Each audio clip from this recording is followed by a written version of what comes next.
পেলেন উল্টো দিকের ঘরের যুবক। দরজায় টোকা দেওয়া ব্যক্তিকে, কোথা থেকে আসছেন, সঙ্গের মহিলাই বা কে? এইসব জেরা করতে না করতেই তার নজর গেল তার প্রেমিকার দিকে।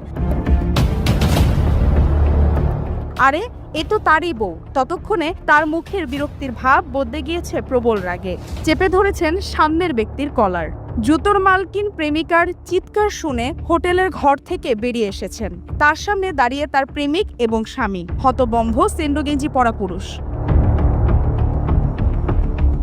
তার পরের দৃশ্য কি আর বলার প্রয়োজন আছে? রীতিমতো লঙ্কা কাণ্ড। আর সেই দৃশ্য উপভোগ করছেন নেটিজেনেরা। RuXYZ নামে একটি সোশ্যাল মিডিয়া হ্যান্ডেল থেকে এই ভিডিও পোস্ট করা হয়েছে। তা ইতিমধ্যেই ভাইরাল সোশ্যাল মিডিয়ায়। ACTV digital.